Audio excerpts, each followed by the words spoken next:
ఆ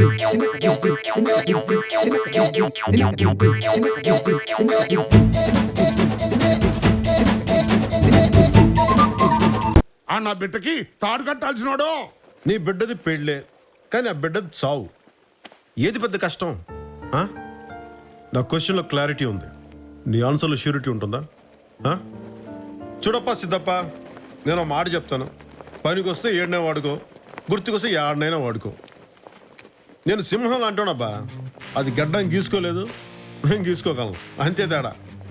మిగతాదంతా same to same. అయినా లాస్ట్ మంచి మంది అయితే దానికి వచ్చే కిక్కే వేరబ్బా. ఎక్కువ నన్ను తీస్తాడు.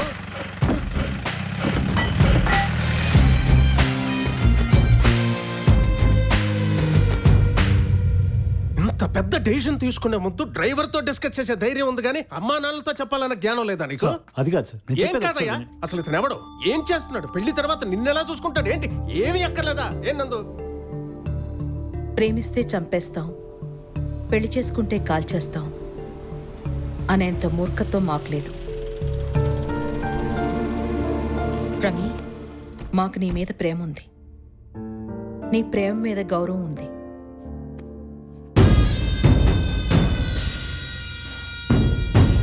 నీ బిడ్డ ప్రేమంటే అంత గౌరవిస్తున్నావు, నా బిడ్డ పెళ్ళంటే గుడ్డెంటుకు అంత గౌరవం లేదు ఎడికే. దాని పెండ్లి కొండిన పొల్లా వాసన 10 ఓళ్ళకి తగలాలనుకున్నా, ఇప్పుడు ఈ గొడవ 100 ఓళ్ళకి తెలిసిందే. ఎంత పైసాట్లే, ఈ డబ్బ కట్నం దొబ్బే, ఈడు నన్ను దొబ్బే. నా బతుకు దూది కంటే సొలకనా, నీటి కంటే పలసనా అయిపోయా. నువ్వు పెద్ద లాయర్ అంట కదా, నువ్వే న్యాయం చెప్పు సామే, చెప్పు. తీసుకోండి సార్.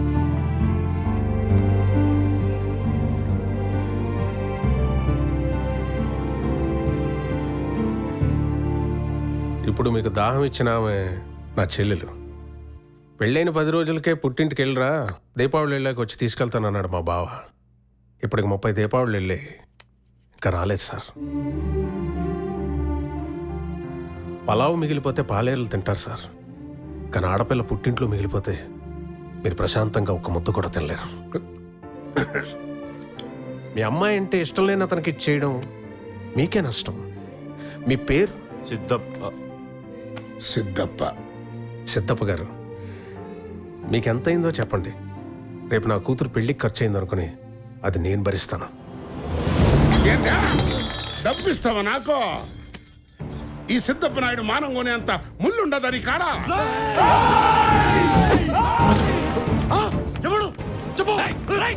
ఏంటి రకం చూపిస్తున్నా? ఇవన్నది పంటలు కోయడానికి, పేకలు కోయడానికి కాదు. కొట్టాలనుకుంటే ఈయన కొట్టు. కొడుకు పెళ్లి ఇష్టం లేదో తెలుసుకోకుండా పెళ్లి కొప్పుకుంది ఈయన. సరిపోయింది, హీరో విలన్ కొట్టుకుని కమెడీని చంపేసినట్టు నా మీద పడతారేంటి వీళ్ళు? వీళ్ళు ఇంకా మంచివాళ్ళు కాబట్టి మజ్జిగిచ్చి మాట్లాడుతున్నారు నాన్న. మనలాంటి వాళ్ళు అయితే మనుషులు పెట్టి బయటికి గెంటేస్తారు. సారీ అండి, నాన్నేదో బాధలో.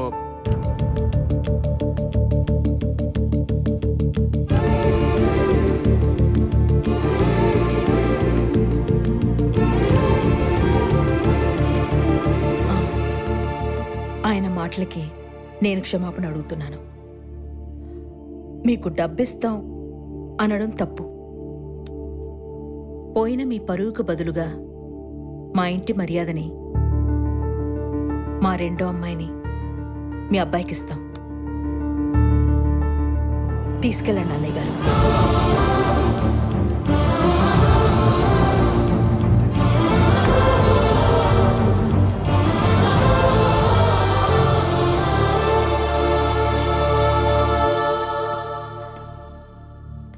ఈ తల్లి నాకు ఇంకో బిడ్డ ఉండదనుకుంటాను. కడుపులో పెట్టి చూసుకుంటా. నీకు పసుపు కుంకుమ పెట్టేదానికే సమయానికి నా ఆడది కూడా లేకపోయా. పర్లేదమ్మా, ఇచ్చి. నువ్వు మీ అత్తని తీసుకెళ్తానికి వచ్చినట్టు లేదు, ఆవిడ కూతుళ్ళకి పెళ్లి చేయడానికి వచ్చినట్టుంది.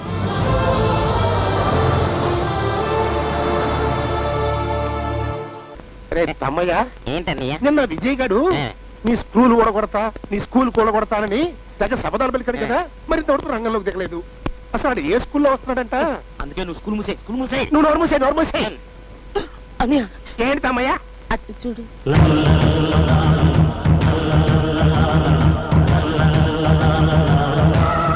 ఇదేంట్రా పంచె కట్టుకుని ముత్తైదువులతో పసుపు కుంకాలు తీసుకొస్తున్నాడు సరే కొత్త స్కూల్లో ఉంది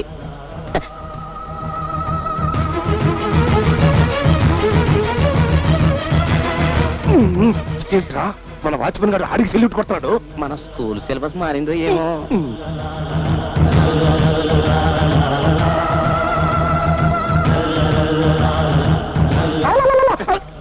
ఇదేంట్రా మన గుండగాడు ఆడికి రెడ్ కారు పెట్టేస్తున్నాడు అందుకే నువ్వు స్కూల్ మూసేయి నువ్వు నోరు మూసే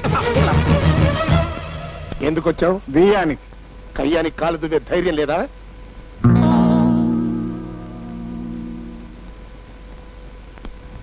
రవి మీ అమ్మాయి రాధ మా తమ్ముడు రవి ప్రేమించుకున్నారు మీరు పెద్ద మనసు చేసుకుని వాళ్ళ పెళ్లికి అంగీకరించాలి అంగీకరించాలి నేను చస్తే అంగీకరించను గెటావు రాధా మా అన్నయ్య అంత మర్యాదగా మాట్లాడుతుంటే మీ నాన్నేంటి గెటౌట్ అంటాడు ఏంటి ఇంకా ఇక్కడ నిలబడ్డావు గెట్అవుట్ మీరు నన్ను తిట్టండి కోపం వస్తే కొట్టండి అంతేకాని ప్రేమించుకున్న రెండు పసి హృదయాలను మాత్రం దూరం చేయకండి యూజ్లెస్ ఫెలో డేక్ సమకవాడా మ్యారేజ్ ఒప్పుకొని చావరా ఏంటా లుక్కు బ్యాడ్ ఫేస్ వేసుకుని అదేంటి ముత్తైదో మీద చేస్తున్నాడు మీ నాన్నకి ఏమైనా హై బీపీ ఉందా నువ్వేమనుకోకమ్మా పెద్ద ఆయన కోపంలో ఏదో చేయొచ్చాడనుకో ఆశీర్వచనం కోసమనే సర్దుకుపోవాలి మనం బావగారు ఎంత మంచివారు వీరాస్వామి గారు మీ అమ్మాయి సంప్రదాయబద్ధంగా అచ్చం 16 అణాల తెలుగింటి ఆడపడుచులా ఉంది అలాంటి అమ్మాయి మా ఇంటి కోళ్లగా రావాలని మా ఆశ అందుకే మీరు నన్ను తిట్టినా పసుపు కుంకాలు తీసుకొచ్చిన ముత్తైదువును కొట్టబోయినా నాకేం కోపం రావట్లేదు మీరు ఎప్పుడు రమ్మంటే అప్పుడు వచ్చి అగ్గాలు పెట్టుకుంటాం ఆ పసుపు కుంకాలు అక్కడ పెట్టి పదండి అమ్మా వస్తామండి పెళ్లికి ఒప్పుకోరా ముద్ర చచ్చినాడా తోలు వెళ్ళి చేస్తా పిడత ముఖం విధవా నీ కళ్ళల కారం కొట్ట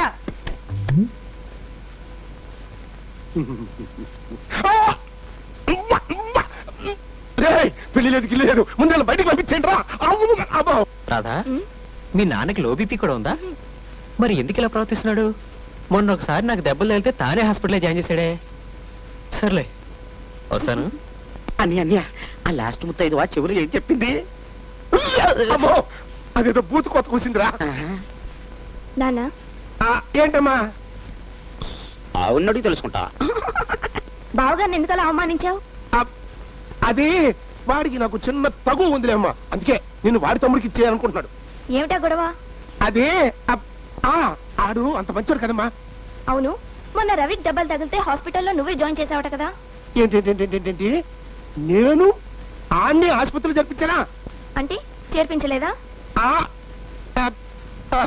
ఏమో జరిపించారేమో డాక్టర్ ఫీజు కూడా నువ్వే ఇచ్చావట కదా నేనా ఓహో ఇచ్చానేమో అంత మంచివాడివి ఇప్పుడు ఎందుకు ఇలా అయ్యావు అంతేనమ్మా నువ్వు లోపలికి వెళ్ళు ఈ స్కూల్ ఏంటో అర్థం కావట్లేదు అంత అంధకారం అయోమయంగా మరి అందుకే నువ్వు స్కూల్ మూసేయి నువ్వు నోరు మూసేయ్ ఇంకోసారి ఆ కోత కూసావంటే చంపుతా నువ్వేంట్రా పిచ్చిగా కూడు పెట్టింది అమ్మో, అమ్మో, అమ్మో.